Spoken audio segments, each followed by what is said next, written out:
were assigned that night 6th Division, and you know, they kept its own National Guard Division, which had a lot of fighting in Italy. But after 3 weeks there, then we went on up to Fort Sill, and we kind of briefly raped, robbed, and bled white. That's where he kind of got his start. What did you tell him? Oh, thank you. I'm fine. I'll be up. So, we just able to give you $125 US every 3 months. But when the Army said you ain't got none of them there choices, and they would pay us $125 US, $21 for subsistence. And if we had inadequate quarters, or were married, you got another $40. So when we were at Fort Sill, Oklahoma, there was an old Federal Brigadier General, General Allen, A-L-L-I-N, and he thought young officers and generals should not have to live in wooden barracks. So he declared an inadequate, and they gave us $183 US every month. I had never made that between Fort from the front deck and the oil field. I got $160 whatever it was, just drunk. Drunk on fire. Went to the post exchange there and bought a pure Irish linen suit for $9, all post-security. But Sunday, Mother's Day, of course, May the 7th of 42, I slipped off to go call my grandmother and my mother. And in those days, you could have to speak and she said, oh, I'm so sorry about that chunk off the drop for a phone booth. There's a 5-hour wait on all calls and texts. Well, this was God told me anyway. Yeah, I didn't know. My grandmother was died. So, I was spared of that till I got over to Northern Ireland. But anyhow, I had to get on back, and we left early the next morning. So I led it and went out to save the world. And of course, the Queen Mary, being the fastest ship then, sailed without escort. You know, they had people run out the edge of the Atlantic, but then it went on a zigzag, and the way they zigzag, great, big zigs like this, but within the zigzag, that's where they moved. And of course, yeah. The only way I struggled ever got it was them happened to be lying in wait, almost dead ahead on the other side. And that was just part of it. Well, of course, another thing happened to cut the kids. We were about a day out of England. And of course, the British were very big on rank. Officers, you know, as bad as the Germans are. But officers stay pretty separate from the men. And of course, we American officers were admitted to the captain's big day, and we were going. And we got off the Queen Mary, transshipped is the word they used, onto one of the old White Star liners, a sister ship of the Titanic. It went there. A sister ship of the Lusitania that was sunk by a German tornado in, 1950? Torpedo. And it was the Aquitania. And it was, I've always got to go in elevators. I ran down there and met the engineers and all those coal-fired boilers. I don't know how many pictures you've seen of the targets on the other side of it. A specified amount. And see what the next one does. Well, shooting in the hills, you don't know what Brad when it's over. And they call it sensing. Say, short, up 400. And that means the gunners translate that into elevating the gun so it was 400 yards. But if it goes over the hill, you say lost over. And I was bold, and I split the bracket as soon as you come down 200. And damn thing hit right on the target. And I hear a curveball right in that little cage. Ding-dong-dong. Ding-dong. That was ding-dong. And I said, thank you, Lord. I will do that again. I will not take that trigger. But those little funny things like that with that. Turn the boy. Okay, keep going. I was sorry. Got kicked along with a boy named Bob Twitch. This is what bugs me. How do I remember such incredible trivia details? I remember his middle initial. And Bob Twitch and I went over as liaison officers. So we had to report to London first, which is SHAEF, S-H-E-A-F, Supreme Headquarters, Allied Expeditionary Forces. and went to a place called the Grosvenor Hotel on German Street. Jermyn. Wash bowl and a pitcher of water. That like up here. But they gave us a job, and that's where I met my famous girlfriend, Betty Parker. She was in the Fannies, F-A-N-Y-S. Of course, they, Americans make joke out of that. It's actually called Field something, Yeoman Auxiliary.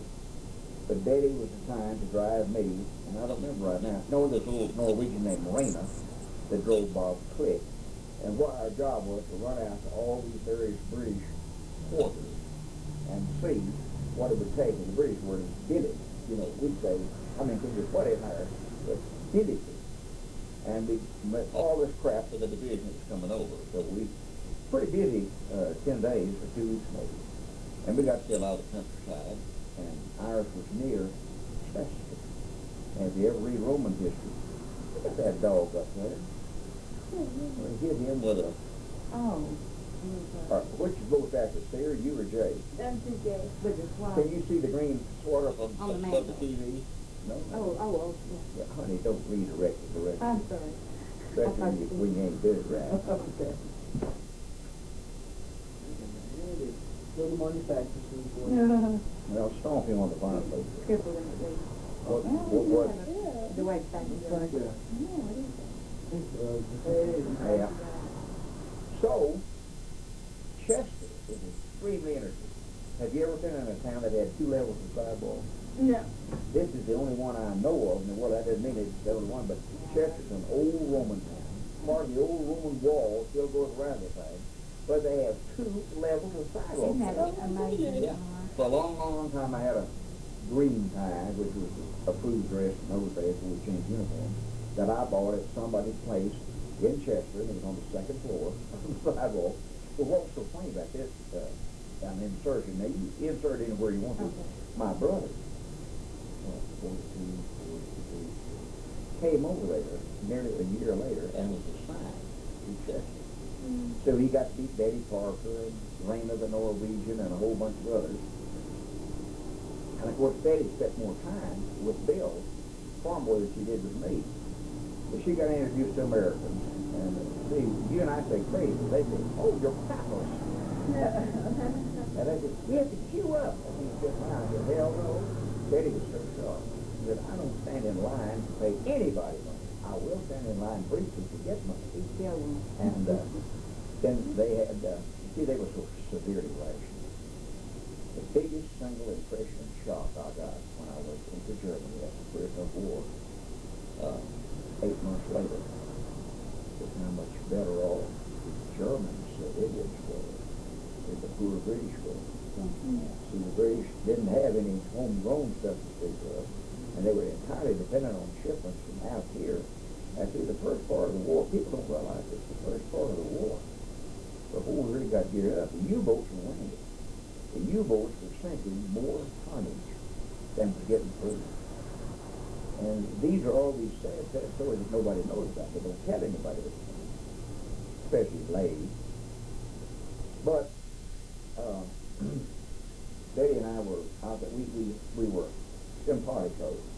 She was one of the best American actors Britons I'd ever met. I love British. Everybody up there, every bunch of them just blinded and so on. But see, I was never on any ship but a British ship because we came home from Naples, Italy in 45.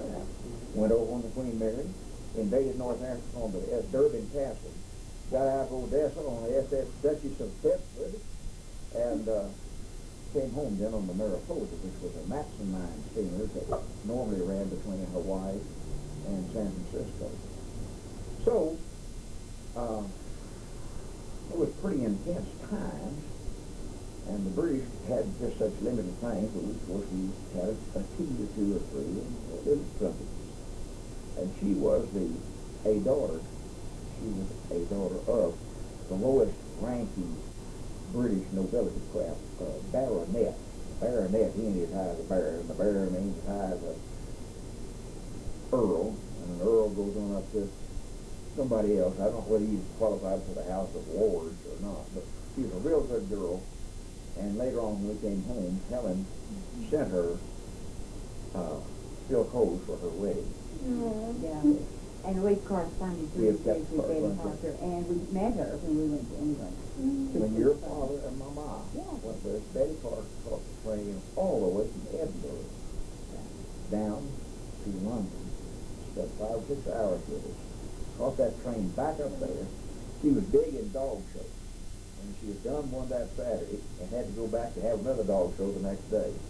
But at least Helen got to see her. And I was wearing, the only time she ever let me have a beard, I had a nice white beard. And I had a hat I got from yeah, You got the picture of y'all and oh. you know, you and your friend that you met in the restaurant with your Oh, yeah. Oh, now that, With the mud, oh. right. it was just when you were starting to get it, you know, your little stuff was now that was at, I still have it. Dad got one I too, have it yeah. in this book, that's Yeah. very picture. oh, do you? Yeah. You and Dad have a And Yeah. you know, Just started and to get I it. made Right, friends yeah. with an old German soldier there. He and I got there, and I gave him a little, well, it was in July the 4th, we were there for, I gave him a flowers. And, that whole brow house mud. And I started out because he took us to take it. And the guy, the squatter security, tapped me. And the German obviously had some stroke right there. He said, leave him alone. So I walked on out there with it. But that was a innocent thing. But where are we now? You want to stop? I'll tell you where we are in the story. We're in the story. We're about to invade North Africa. But, Except I'm plenty. I'm still going. Yeah, it sounds good, actually, if they have. well, I can get on and get captured fairly soon if you want me. That'll work. We got So, time. Yeah. the invasion, an amphibious invasion, is an incredibly complicated, detailed, chancy, that's your word, is it, chancy, That'll work. very, very chancy kind of a deal. And we were all planning all the things we could, and you just know what a rope ladder is, where it's a massive will not just, A little bit. yeah, maybe it'll be 20 or 30 feet wide, and then however long it has to be to get from wherever ship it is down to the bottom. Did you ever climb one of them in a park or a Yeah, gym? yeah, Here's the picture. Oh, yeah. The old Syrian guy and he stood up a mother. We still have the money for big house in the parlor. Well, Helen, you little bugger. Yeah, I remember that. you. In that piece. No, this is in. In Munich. Munich. Bavaria. 4th of July. Oh my In goodness. that That is song. neat. That is love. Dickie Barton. Oh, yeah. They were That's the good. old German soldier. And I was trying to think where I got that hat. I didn't realize I had that much of a beard. I had a, Oh, it grew. Oh, anyway, and, and a big old straw hat. yeah, that's it. There you go. Anyhow, see, in any kind of a military operation, the supreme one thing is secrecy, security. Because if you catch any enemy anywhere by surprise, he may end up whooping you, but a little guy gonna jump on a big guy. If he surprises the big guy, he's got a heck of a lot of good start on it and a better chance of damaging him before whatever happens. So our little armada, or flotilla of ships, whatever you want to call it, left about mid-October, maybe a little bit earlier than that, but we went out in the Atlantic. Here's your sub deal. But see, by that time, we'd done a lot better getting the subs somewhat under control. Then the subs weren't looking for a whole bunch of invasion vessels out in the middle of the Atlantic. They were looking for shipping lanes between the U.S. and England. That's where they really heavily frequented doing. But we went out there and waited around and waited around and waited around while a lot of other things being gotten ready. And then we shut on down, you know what Gibraltar is. The Strait of Gibraltar, that massive rock. And right across on the other side is Tangier, which should show somewhere if you had a rocket story, or what's Bogart and what's Bergman's. Casablanca. Right. Now that's far down. The American invasion hit Casablanca. But Tangier is way up, it's right across from Gibraltar. Anyhow, we slipped through there. And about 4 o'clock in the morning, on November the 8th, my parents' wedding anniversary, we stated. I was with a bunch of kind of the center, it's an Oran, O-R-A-N, Algiers. One other wing went farther east to Algiers, which is the capital of Algeria. Then the third one was one that came straight across from the States, General Patton had, that landed at Casablanca. And the French thing was kind of messed up. See, the French just turned out to be sorry, rotten rats, really. They surrendered. And then Marshal Pétain set up a collaboration with the government with the Nazis in order to get them off his back, called the Vichy, V-I-C-H-Y. That was what was located in the capital of France. But they didn't cooperate with the Allies at all. We lost a cruiser and a battalion of men going right into harbor to Oran, which was a foolish thing, but you try all kinds of things. And the French blew them up. And down at Casablanca, we sank the French's largest cruiser, the Jean Bart, B-A-R-T. But at Algiers, we had got an admiral, French Admiral Darlan, and he was working with us through all this open dagger stuff. So the bunch went into Algiers with no interference from the French in control. Kind of an ad hoc. Some of the French were good guys, some of them were jerks, some of them didn't know what to do. They kind of wandered in between. Remind me of that when we talk about them coming up to shoot us and having to kill them in those literally all tanks, World War I. That was Anyhow, my namesake grandson is a lot taller than I am, so he could come ashore better than me than I could. I carry ashore all kinds of crap. And when you get off of the little landing craft, you start walking. Of course, as you all do know or may recall, I am a sort of engineer, and meantime a geologist too. And all beaches have some kind of a bar that's worked up a wave action that's out a little piece from shore. Galveston has it down there. It's not as common. But these particular ones had a pretty good bar, and then you went down. So things do is be like Thomas the Little Engine. Just keep on walking. So I quit breathing and kept walking. Just about the right time, the Lord let this ground start warming up. And I came up and began to breathe again. And at that time, the Senegalese, which were the French Navy troops there, they'd all had a wild night, were asleep. We spied and scared the heck out of them. They all jumped and ran. First time I ever saw native headquarters, where they bathe is they put on lots of hair oil and perfume, and that's about the size of the bath operation there. Good troops. Anyhow, they ran on, and we got our troops ashore, and we began to run over land. See, the two airports we wanted to capture, ours was called Caparoui, P-A-S-A-R-O-U-I. And the French had 2 or 3 of their very heavy-duty 75mm guns with a super barrel on it to shoot a long way, but of course, they couldn't do anything with American tanks sailing in there. We didn't even have to give the tanks artillery support. We were ready for it. The tanks went on in. We took over Caparoui, and I remember how strange it felt to be going in to somebody else's place that was evacuated in a hurry, and I got myself a pair of fleece-lined flying boots with a long thumbprint slide. And that's about all the looting I did. But it was at that time that I met this fellow, Ray LaRiba. He was helping me up yonder. That was the paratrooper, the Mexican paratrooper. And they flew all the way from, I'm going to get the French from the head right now. They flew all the way from England to North Africa and had to go around Vichy, France. And they were in C-47. No more navigation equipment, Jay, than my middle finger size. But they did it by dead reckoning, and they dropped all these paratroopers to 509 in the Grand Seventh is a French/Arab term for, well, we'll see when we went out toward the sand. It's a very big, wide area that's wet in rainy season, and various degrees of mud and cakes and stuff when it's dry season. And that's where all the battalions of 509 came down. I've never seen an American paratrooper. When you leave early like we did, where everything is simulated, and how I thought, here these guys were, they had you all know what a paratrooper outfit is, but it's got all these big pockets on it, khaki, and they had a carbine. I never heard of a carbine. We were operating with 19.3 Springfield bolt-action rifles.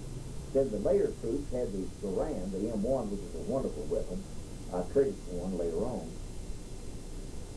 But you still think all these new, frightening, wonderful, challenging, informational experiences that you're having. I thought paratroopers look like it. I saw what I learned first thing then about what is called summary justice. The French never had been too kind to any captive. And there was an Arab over there that someone said he was a spy. So the French lieutenant walked over to him. He was on his knees with his hands bound behind his back, put this close to his head, and that's what you call judge, jury, and execution. Bang. This caused the country boy to stop thinking a little bit too. Just that song. But you're constantly having new experience. The whole North African campaign lasted 3 days. Ours didn't last quite that long, but the Casablanca thing did. And the Algerians were even faster than ours was. But then, City Bel Abbey, if you've ever heard anything about the French Foreign Legion, that's one of their big outposts. And here came the City Bel Abbey Foreign Legion rushing up to try to rescue Oran from the Yankee invaders. Oh, we had flags on them. All of them had U.S. flags on them. And we learned to say, Salam Alaikum. That means good morning, God bless you in Arab. We all got that one down good. But they came running up the road, little old bitty Renault tanks from World War I. But they tried to shoot their pop guns at us, so we turned a 50 caliber on them and just blew them out. All that French blood, all that stuff in them. Those kind of things stayed in my mind a good while. Just to shoot somebody that didn't know what the hell was going on and was trying to fight you with a pop gun. The American 50 caliber air-cooled machine gun is a wondrous and fearful weapon. I shot through German armored cars. I flew little French tankers. I've chased individuals at 2,000 yards as they run, but I got to be real good on that machine gun. It's a big old slug, and it would sure make Stukas sick. The Stukas had never run across American 50 caliber. Well, of course, none of them had run across American 50 caliber, because they never had run into American armored divisions before. So when we got on over into Tunisia, jumping, the Germans were so funny. The Stukas would come at 9, noon, and 1500. Just depend on it. So the first time they came over there, and they have a screeching siren that they put on when they go under their dive to bomb you. This is not get that terrified all the people in Europe, the Nazis did. They had no way of defending. Huh? They had no gun, no real weaponry to defend it like the Americans had. No, they did not. That's right, Jay. And the first time they came slumping out at us, and we flung a few 50 calibers at them. We did not knock any down on that particular thing. But we knocked holes in them and scared the living jabbers out of them. And after that, they would come, but they'd pull off just about out of 50 caliber range and squish and throw the bomb and head back. It was so funny. They ain't no food. Them bombers just raised them kids in there. But that 50 caliber is so awesome. And it would penetrate, not heavy armor, but it would penetrate light armor. Okay, so we landed, took it, and the British, of course, were trying so hard to be somebody. I love them, but Montgomery would make me hate every Britisher in the world about life as a visit. He was the biggest four-flusher. Puff front. I think Patton really portrayed Montgomery well, that movie did. Did you see the movie? Man, they probably got a tape of it. That's one of my favorites. And so we hadn't been there about 3 or 4 days. We all sat down, you know, and learned about tangerines and about the Arabs, about chocolate bonbon, and that kind of thing. And we're looking at our loot. And the call came, the British have headed on into Tunisia. It's just one division over there. Well, the Germans, the minute we hit, they had this extreme power of regrouping, recuperability, or of getting on the scene. See, they sent troops into Tunisia by submarine, by airplane. They couldn't get many surface craft through, but they sent them in and they reinforced Tunisia off the fast. We went overland on the truck and put the tanks on. There's one one railroad line runs all across North Africa through the Atlas Mountains and on down into Tunisia. And one of our commanders, the man I was supposed to be liaison officer with in the artillery, he got over there and he got his tank on the airport at Tunis. They're little light tanks. This was a light tank battalion. But he ran up and down that airport just knocking Scoopers and Messerschmitts and Foxwoods. I cannot imagine anything more glorious than to be a tank commander getting on an undefeated airport and just going, oh, exactly, Jay. He didn't have to shoot, he just run them, bam, bam, bam, bam. I would love to have got inside that man. You know, he became a 4-star general. Yeah. And he attended our last reunion in San Antonio in 88. He's probably laughing that whole time. Huh? He's probably laughing the whole time he's Yeah. driving over. Yeah. What was his name last time? Waters. Okay. John. You know what? John. I thought that's Nightwell. one He was you Captain described. Son-in-law. I like him so much. You'll know. One more to do it. Oh, good. Good. Splendid. Excellent. We got to keep them varmints in their place. So that was our big deal going over, and you know, well, let me ask you this, Clear, because you and Jay are probably much better educated and more informed. But when you say Africa, well, of course nowadays all you think of is niggers killing niggers. But did you think of Sahara and the desert? Not really, I don't. See? No. Yeah, usually Oh. Africa is like the I think of tribes and jungles. Yeah, See, animals. she thinks of what? No. She said tribes, didn't she? He did say tribes, but I'm Yeah, she saying. talks about the Tutsis killing the Hoosiers and the Rwandans choking the others and everybody being mean as hell each other. See, that's the progress that happened when colonialism went out. I wish it had burned into yours and Jay's heart how incredibly stupid. I mean stupid, that's the right word to use. It's not insulting, it's factual. All these do-gooders and liberal asses did that they wanted to get the colonial powers out. Africa has not been stable since the colonial powers left. They don't have the capability to be stable, just like integrating here. Because the guy is white doesn't make him intelligent. Because the guy is black doesn't make him intelligent. Red, yellow, brown, and striped, it doesn't make him intelligent. It's what the person is. And you can't pass a law and put in centuries of culture, centuries of development, centuries of acclimating and accommodating yourself to knowledge and the application of knowledge. Well, nevertheless, on the other hand, we got on over into Tunisia, and it was British do fight well, the troops do. But I mean, one of my first experiences coming in there to try to help relieve them, here was a British colonel standing up with his back man holding the mirror, and the colonel was shaving himself about a mile and a half back from the front line. They're great on personal cleanliness and personal discipline, but those guys, the German largely parachutes brought in real quickly, were just more than they could handle.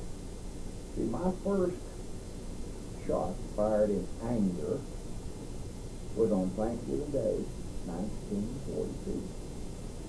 And I found out what it was like having a bullet zipping past your head with whom it may concern no.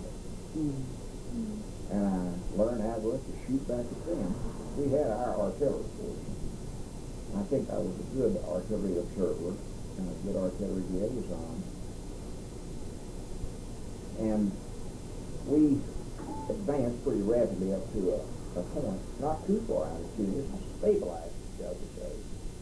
And we captured some German paratroopers. And again, old grandpa being words you want to chew and swallow twice later on. But we captured, the sergeant brought me, here are 3 German paratroopers we captured. I said, we haven't got time for it. We'll come back and kill them. He didn't do it for us, but I didn't know that. And I went on up. So you can imagine later, which I'll walk around to when I did get captured, the first thought hit my mind, what was it there? Take him back. Take them back. You see, every German says in whatever language he's fighting in, they all know it. Whether it's French, English, or of course the Italians were their allies. But the first thing they say when you become a prisoner is, for you, the war is over. So you can imagine what I thought. Yeah. Now all their meaning by it is that you ain't gonna fight them no more. They're fixing to send you back to glory land in their fatherland. But we had real good fighting going on and had a horrible debacle in December in which American incompetency of command had a lot to do with it. Cowardice on the part of West Pointers. And I don't want to get all wound up in it, but just simply say we had a lot of good encounters and we did a lot of effective firing. But see, we never heard of, or we never were affected before about an 80 millimeter gun. That's an anti-aircraft gun that the Germans with the Africa Corps turned and made it rifle use out of it. On the I way. think it's wrong. It looks Won't like be it's back. wrong.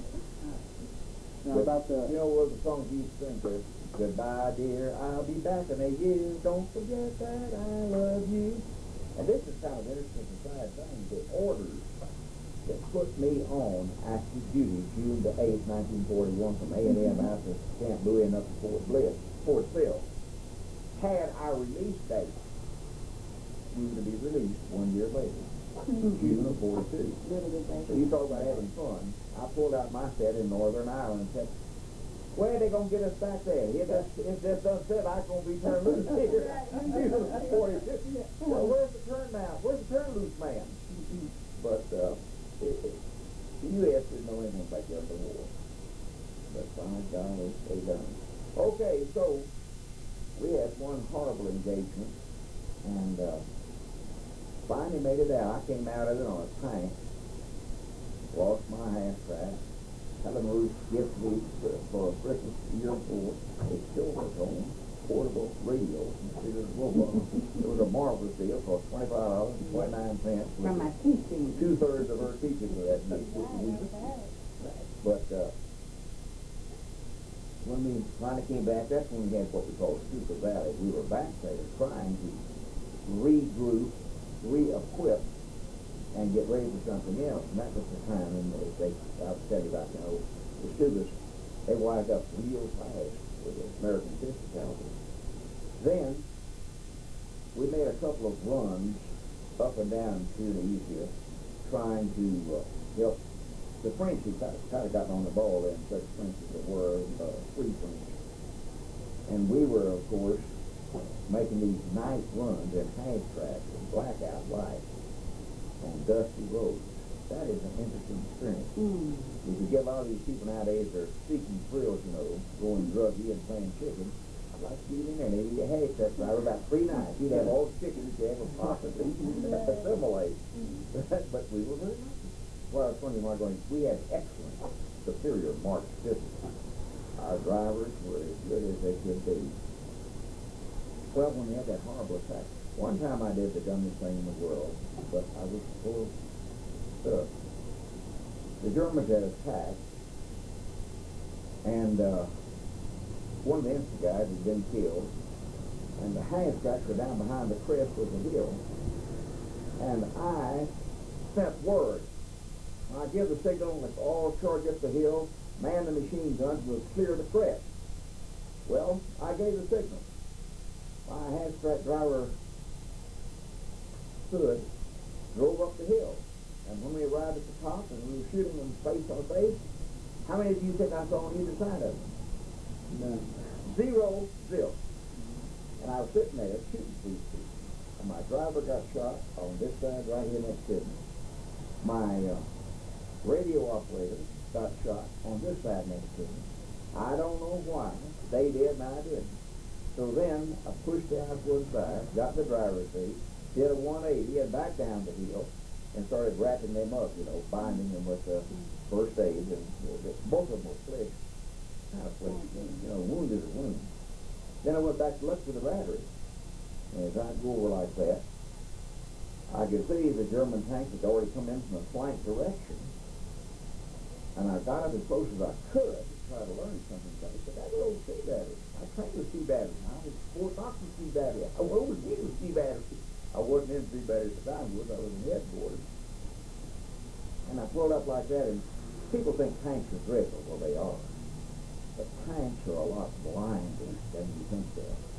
Most tanks don't try to look through that arrangement of periscope glass stick, where you look in here, I think I got 2 bullets to get in. They'll pull up, and the first thing you know, the the turret top pops open, the commander stands up. Well, I'm sitting here in the half-back, got my wrapped up boys, they're okay, but they're not doing anything. And I'm driving, and talking on the radio back to the battalion headquarters. And here comes the tank. The German guy popped up, and I leveled it with the machine gun. And when he dropped back down in, I hauled freight one more time, very frantically. And I saw the first sergeant of sea battery. He'd been shot in the butt. And I picked him up and put him on board and carried him back. Sergeant Ingram, he was a good old boy. And finally just, got on out of there as best I could. And they broke off the attack after they annihilated sea battery. And we got some artillery firing on them then from Gabe Anderson's outfit. And Rob Adams was far back. He'd lost his guns in an earlier bombing attack in JU-88. And we went back and I began to tell him what was out there. Of course, Colonel Rockwell, the epitome of factfulness. Well, boy, why that was pouring right there, boy? He could hardly talk, of course, because our S2 had his nose stuck up so far as his anal patches. He couldn't move without giving warning, or he broke the guy's nose. Anyhow, we had a stalemate. And then we began to get things back in pretty good shape. So, the way I got captured was simple. I had all this action, and I was not smart and bright. I thought every time I got away with something, I could get away with 4 the next time. False premise. Very false premise. Do not believe. Do not trust this kind of thinking. So, and by this time, I had the only 105 millimeter battery on M7 medium tank chassis in North Africa. It just happened that way.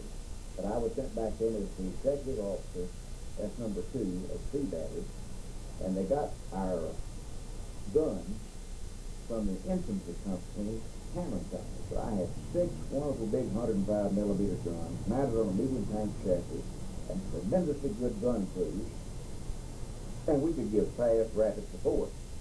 But let old Roy Jesse, he said he's just so sure about people. And when we were not attacking for a moment, I said, I'll volunteer to go forward on this chronicle. Well, George, our early battery commander, and I were good friends. I'd known him when he was a second lieutenant. He finally got up to captain. And all the rest of us brave people, we never got out of being second lieutenant until August of 42 when Congress said it's enough of this. Everybody's been a second lieutenant for over a year, gets promoted to first lieutenant. Doesn't make you feel like you really appreciate it. Yeah. But you're glad they put a silver bar on. Right. And that's the high rank I kept throughout the rest of the war. And until October of 1946, I stayed a bright-eyed first gun. So I said, let me go up. And I went to headquarters, Combat Command B headquarters, and was briefed by Martin Phillips Bourne, a name I will always remember. Brilliant, intelligence officer, but lacking something in reality. And he put his little pudgy finger on the map, and I am good at map reading, and said, up here is an American battery of artillery and an infantry battalion. You might want to go up and contact them and just see how the whole lay of the land is. So I took my little Jeep, everybody calls them Jeeps, but the Army Division, the the quarter-ton little deal was called a Jeep. And Jeep got the word later on. Actually, Jeeps in those days were a bigger command car. But, that's neither here and there, that just show the differences in terminology that come along as newer, different people come into combat. I had with me Cola. He was my anti-tank gun man, 37 millimeter anti-tank gun. Good for shooting sparrows of no greater distance than 10 feet. And I took Sam McCrary, a fire direction corporal. Are you ready? Tell him. The night before, we got a poor old draftee from South Carolina. His name was Atkins, and he had the piles. Poor devil. Poor devil. Dad tells his story every time. Poor devil he had to fight. Well, don't you think That he would had be piles to put hard. in there like that? That He would was be my hard. driver. And here were the 4 of us going on up. And we got up to a point where I could hear some action, and I hadn't found any friendly people along. I found a lot of bodies and dog tags that had been wrecked. I was picking all that crap up and taking notes on it, some British stuff that had been knocked up. And I said, I told her go to that hill over there, and McCreary, go to this hilltop, Atkins, stay with the peace, and I'm going up this bend in the road, and check that out, and then we're ready to go home. It's nearly noon, and Stedley, our mess sergeant, always laid a mighty fine mess. A mighty fine mess. So I walked up there. God told me, no, he arranged it. I didn't even bring my 45 with me, which is the reason that you have a father, and your father has a father. That I have a husband. Yeah, that's right. And I walked up there, reasonably alert, but it was totally quiet. Jed, you ever seen a dam that's been cut through? Well, let's just say here you got a ridge, and there's a cut in the ridge, and the road goes up and goes through it, so it's obviously, well, whatever it is, it's a high ledge or a levee kind of thing, and the road goes through it, and I walked up right in the middle of that thing, which heard it post, and I heard this strange sound, "Hot stop!" And I looked up with a little grin on my face, thinking it was some free Frenchman, but I looked right into the shite hawk and the black-shirted bullseye at the third right.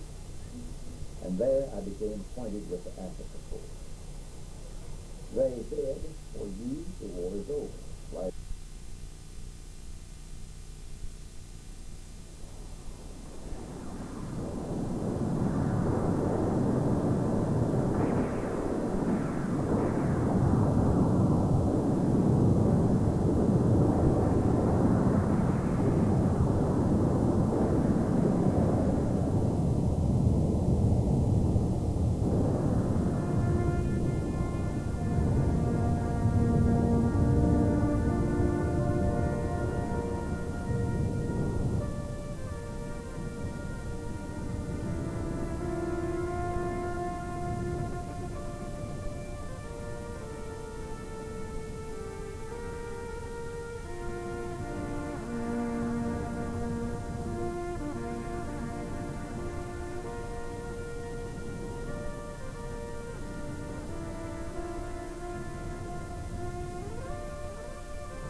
Fleet Africa Corps, AKORPS.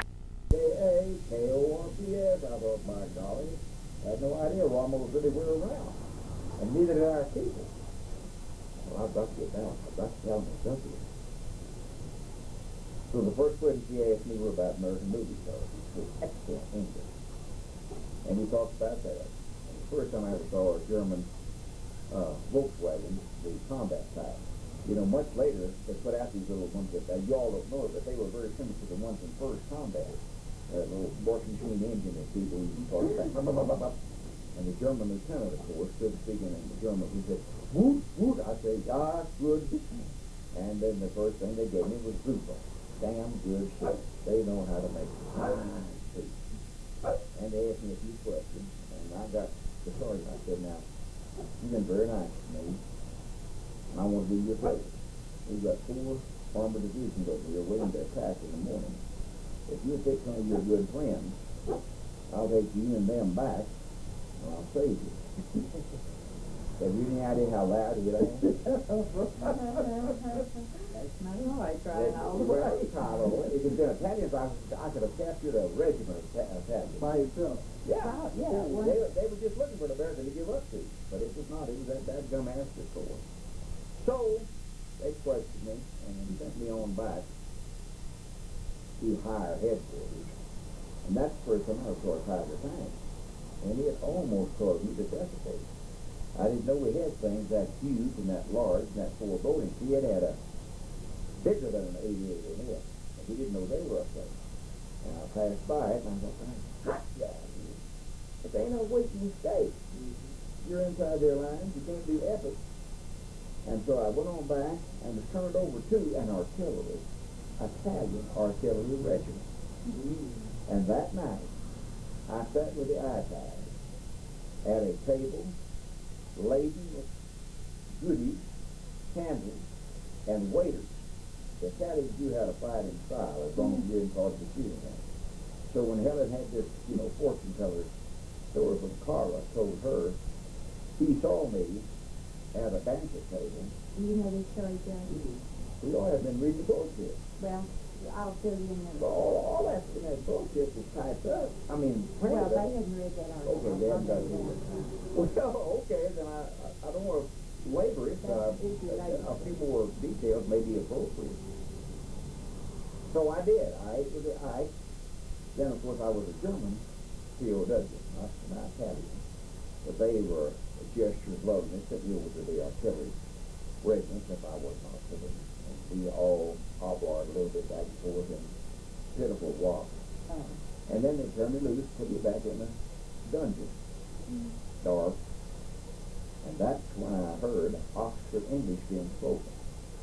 So you can imagine the next morning when I wake up, and here's black as the eighth spade speaking Oxford English. The British Navy crew. That was a brand new shit. Ooh. Oh my Hey, God. get your He's a big guy, isn't he? Where you come from? I guess I don't want to close Is it. your window open back there? They're all open because we haven't had You don't have to Okay. finish. Very good. Now you can pick up the body. Oh, Good, Jay. Thank you. The warm Now weather. that is a stink bug there. The warm This is weather. his third one today.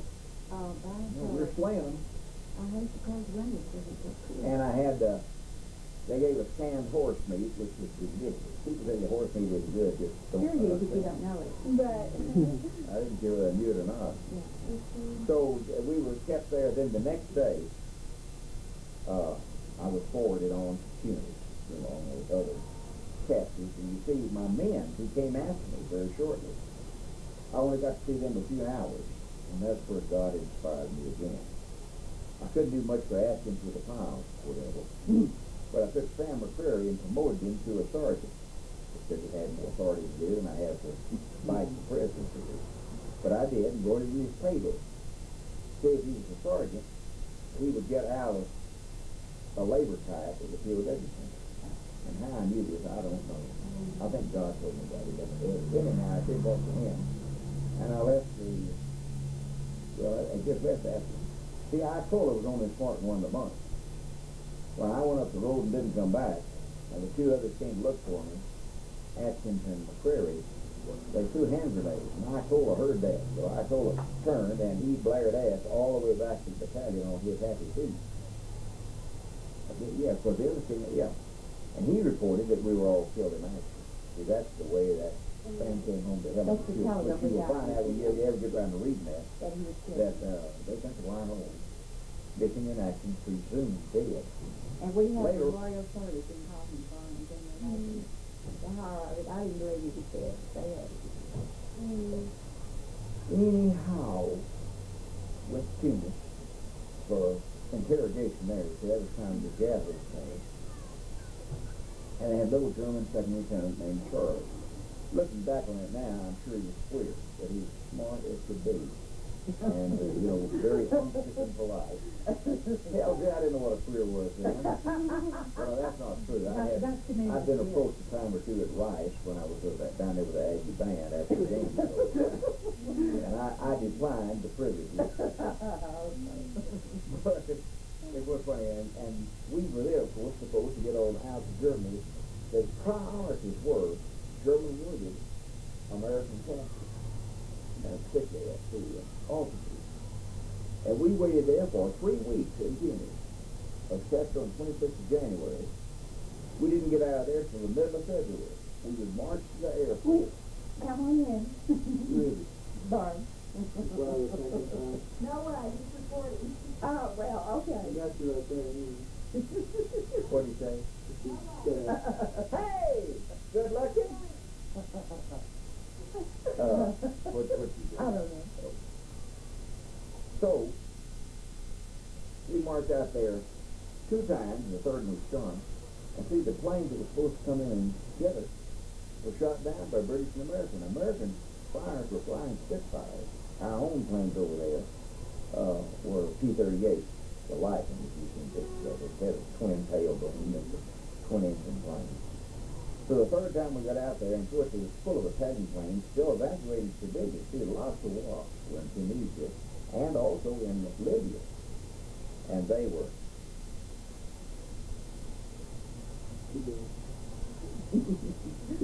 Found out. We stop anything, anytime. I For know. that. The whole, that once that takes down,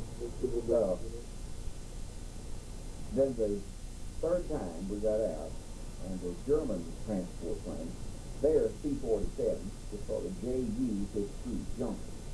It's an all-metal, low-wing monoplane, tri-motor, 2 on the wings and 1 up the snout. So we clambered on board that thing, and we flew 50 feet above the Mediterranean, just wave popping. And I thought many times, had we been knocked down, no one would ever have known what happened, because there was no continuity of records there. And we came into Naples, low. I remember our pilot must have been tired or careless, but his wings set the top of a tree coming into the Naples airport. It didn't bother him, but trees was covered. And we made it there. It was all metal plane. Yeah. See, they were a more stable craft than our C-47s, which was with fabric and glue and good stuff. It was a wonderful airplane. And from Naples, we went through the streets. No, we did see that. I think we had ride out to an old Roman town called Capua. You ever read Roman history? And by the way, that geographic that has that in the front part, it has a big deal on Rome. In July, and all the issues, if you ever want to know something about Roman history. And it's written up anything from San Juan Christian. I never saw anything like that before. It's not overt Christianity, but the way he talks about it, and Jesus' role and the role of the Caesars and so on. However, we got to Capua, and there, of course, was a British field as a camp. The name of it was, in Italian, of course, there's a camp in which British were, when I say British. See, you all realize that the British had been fighting in North Africa since 1940, when the French failed. And so they were fighting back and forth, and that's when Rommel went down and ran them all the way back nearly into Cairo. So the British have been fighting, captured all along this thing, Tobruk and Benghazi, and it was well organized. And it's called Campo Concentramento Prigionieri di Guerra 120. And that's the capital of it. What's behind it? This is just good. This son is Don't say nothing. Oh, son. How you, son? So, at that place, we stayed 15 days. Kind of sort of in transit purging. Yes. And then when we got the shock of our lives, we'd been captured on January 26th. I didn't know anything at all about the famous Kasserine Pass and City Boo said, and that's where Rommel made that big crust in there. Caught Friedendahl with his britches down. If he hit 8 hours early, he'd have caught Eisenhower. I don't know how much of that's known to you all. But they really kicked them hard.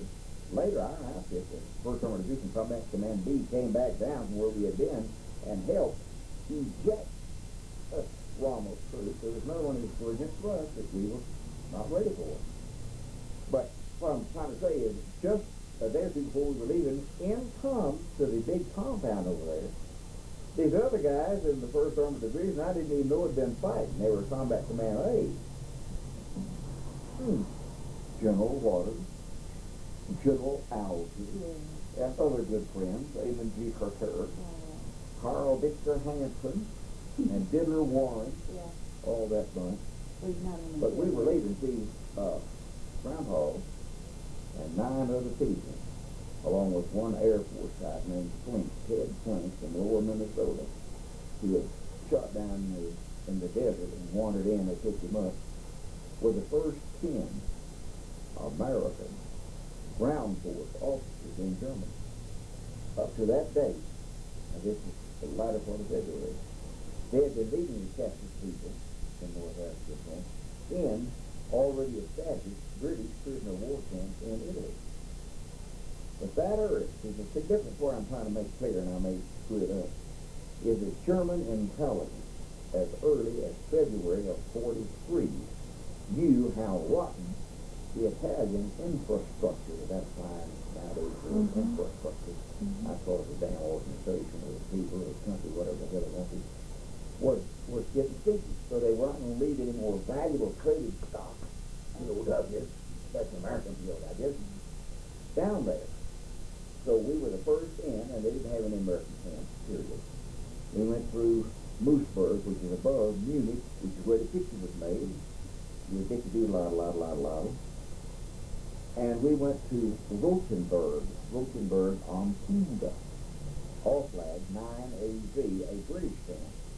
And see, those poor old devils have been there since Dunkirk, May of 1940.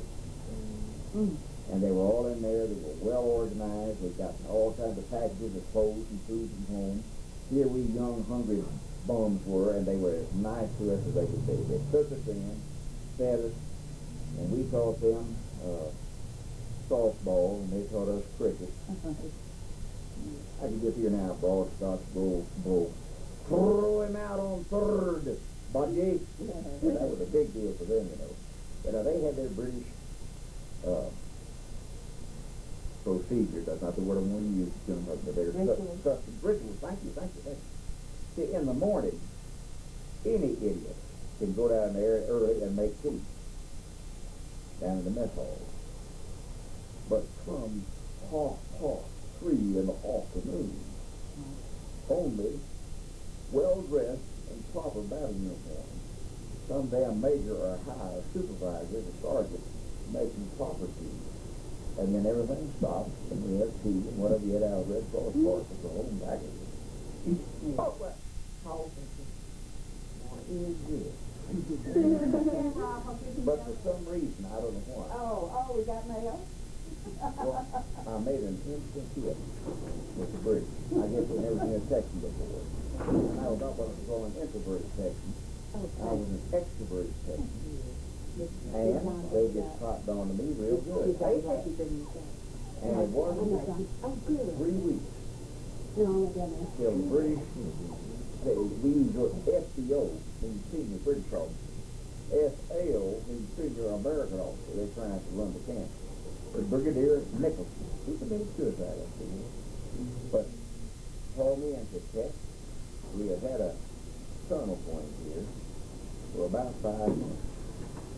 And our chaps, of course, aren't as vigorous or as young as your chaps. I'm going to let you pick 5 people See, I am sort of one lieutenant class, and we had a colonel in there. But they didn't deal with him, so he became my friend after that. He went stupid. That's all. Lieutenant colonel to make a first lieutenant like a shine. He became my buddy. And I picked 5 other buddies. Of course, when we hit the tunnel deal, hell, we increased production 3 or 4 or 5 times because we were young, strong, vigorous. And we were hauling that dirt out of there like a mad-ass cat. And the way they were so well organized. The Australians were very good. A guy named Bill Scott. And one of the things the British always do is proper. It must be a proper sort of thing, or do it properly. And Scott could take Red Cross chains and make a pipeline out of it, and make the United States was this crude bellows type thing, but we didn't bid some crystal pump. A lot easier to turn, a lot higher air to see. And that was created by old Bill Scott of Pericles Frigate. Had a real nice guy there from Adelaide. Then we had a Major, Ian Bethel Brown from Melbourne. But we got in on the deal, and they had gone down in the Germans very frequently selected massive stone structures. And a good massive stone structure all through Europe would be some kind of a school. This had been a girls' school. And it was not too far from the POW River, but it was well built, nicely done, and the Germans just put barbed wire and blocked everything halfway through it. And the Germans lived on the south end of it. The POWs lived on the north end of it. So the British, with their painstaking cleverness and efforts, had gone down in the gym. The gym happened to be the closest thing to the road, and of course the fence. But they had taken over months and very carefully cut the wainscoting out of a paneled gymnasium wall there. And you could pull it out and put it back in. They always had dust and cobwebs covered over with it. But that came out. And you went down and they cut a shaft through solid rock foundation, some 30 feet or more, and then shot a line out into a field of coal. And we dig dirt and put it in Red Cross boxes, and when you dug it, you passed it on back. We didn't have that trolley thing that poor old Charles Bronson got his head beside on. We just moved it back and you'd locate it above the shaft. Then twice a day you'd have runs. And a run, of course, means that you get all your stooges out. Stooges in a POW camp are watchful, sensitive, alert people. Very elaborate system. You saw part of this in the British state. Lots of pipes. And, but it is much more elaborate than that because you last it. Well, almost you last it. So twice a day, when things were as clear and as clean as it would, the most vigorous of us, turned out to be the Americans, actually, would get down in the gymnasium. We'd quickly throw all the boxes that we could, lift them up there. Then you would run all the way to the attic of this place, and you'd carefully spread the dirt out all around the attic, twice a day. So this requires great teaching. I remember one time, the Germans would call Appell. Appell means roll call. And I know one time I was in the middle of a run, and Appell came. So I did the only thing I knew to do. I just stopped off in the shower. And they sent in after me. I said, "Oh, I didn't hear you. I'm so sorry. I'll be right down." But I had washed everything off and all evidence. And they showed that in the movie, remember? Yeah. That was fun. Did they interview you for the movie? Or Oh, no. The movie's made totally separate. yeah. But what it was, the input for the movie came from a whole number of POW camps. See, the movie actually was supposed to be an American ground force officers camp at Salag Loop 3 at Sagan, S-A-G-A-N. And, well, my little buddy, I hadn't gone into this thing, one of my buddies named Willie Higgins of Boulder, Colorado, married a girl from Waco, Kitty.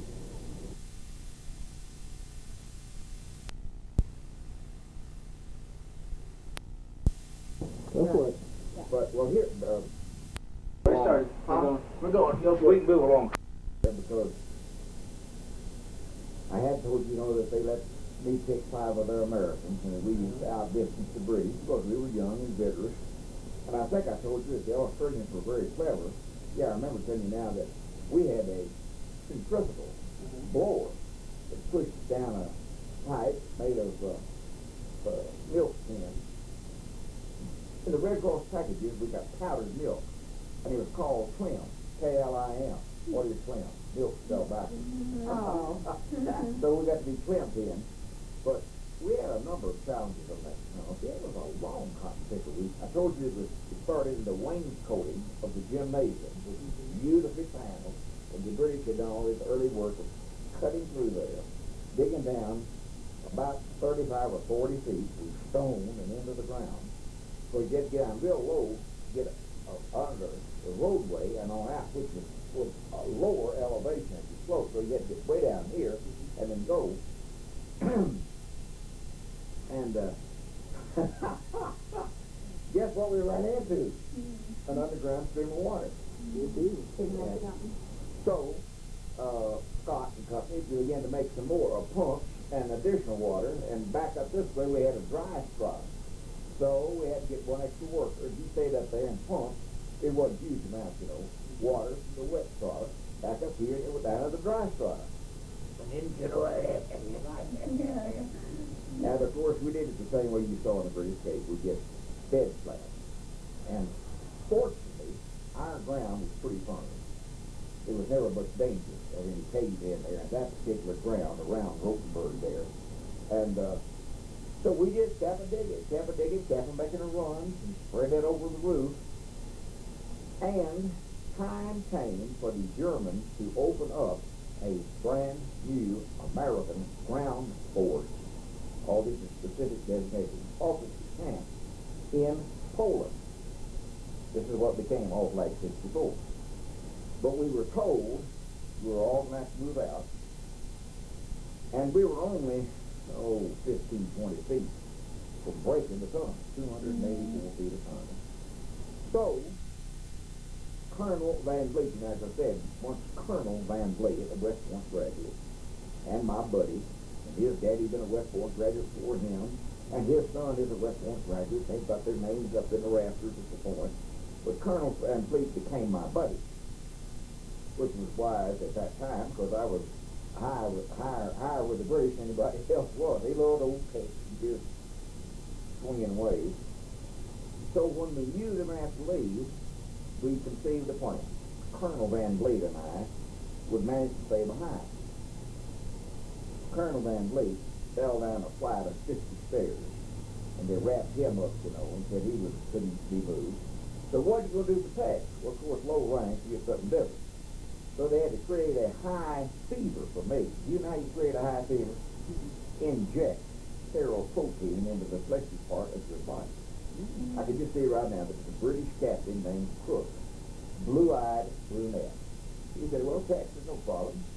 I'll shoot a little powdered milk, made up into liquid. And your rump, just for 4 or 5 hours before the German doctor comes, and you'll be sick. Well, he shot my butt. The fever went up about 102, and the German doctor said, I ain't coming out today. You know what that means, don't you? You don't have to do it again. So the next day, and I'll tell you a little thing here that my medical research revealed to me, that when you pop in the butt second time with protein, it gets a real good reaction. So when the German doctor came out that day, he said, oh, look, this man can't be moved. And he was right. So Colonel Van Vliet and I were sick and couldn't be moved to All Flag 64 in Poland. So here we are, getting ready to blow the tunnel. And the inevitable, or not inevitable, but the horrible thing happened. They had a workman up checking the tiles on the roof of the building. And the 2 or 3 tiles up there, either out of place or cracked. And of course, he lifted them up. I wish he'd been dumber. He looked inside there, and he said, that's dirt. Ain't supposed to be dirt on top of the building. Hey! He hollered. Well, of course, when he hollered, there was no way he could cover up or anything else. We had all this condensed oatmeal and raisins. We'd made up little cakes off our skate kit, and they were getting all over the place. So once it blew, we all got sick as hell, stuffing our guts back again for about 3 days.